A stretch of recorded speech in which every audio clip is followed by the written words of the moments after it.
The mullah goes to work, at lunchtime opens his lunch pail box, and what does he find? A cheese sandwich. Second day, third day, fourth day, another lousy cheese sandwich. Finally, his puzzled co-workers say, Mullah, why don't you tell your wife, please, dear, make me a different kind of sandwich? The mullah says, I'm not married. Who makes them? I do. And that's where we are in our lives. We are each packing our own sandwiches. We are making our own beds. We are really constructing our own patterns. Only we forget that we've done it. And we think someone else is doing it. And if only they would change, Right, yes. everything would be okay.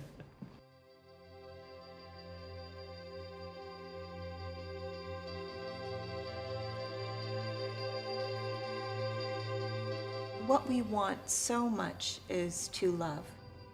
Really, I think at our foundation, we all want to love and be loved.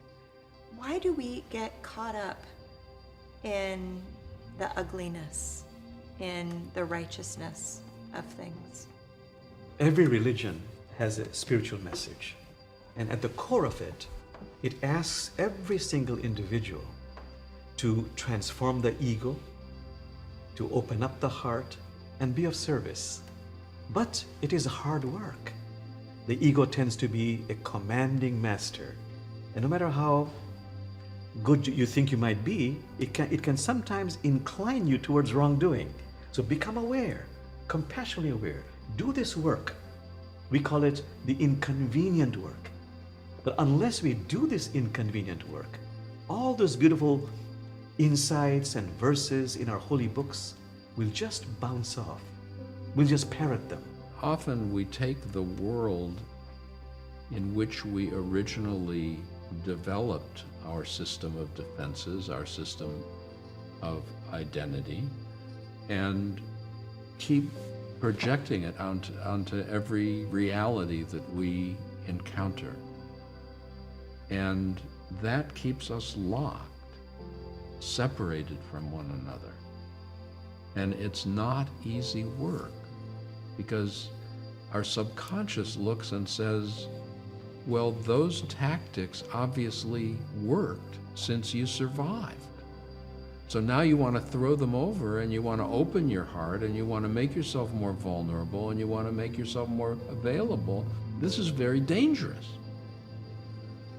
And those are places where community and spiritual practice can be extraordinarily helpful. We need spiritual practices, and we need to help each other develop them, to encourage each other in that, because they are inconvenient. The activities of daily living are so noisy and chaotic and demanding that to try to get the Sabbath moments into that, to practice those spiritual things, meditation, prayer, fasting, reading scripture, so forth. That's inconvenient. And yet, if a spiritual community can be a place where people are encouraged and even given the permission to set aside even 5 minutes a day at the beginning, that would make a difference.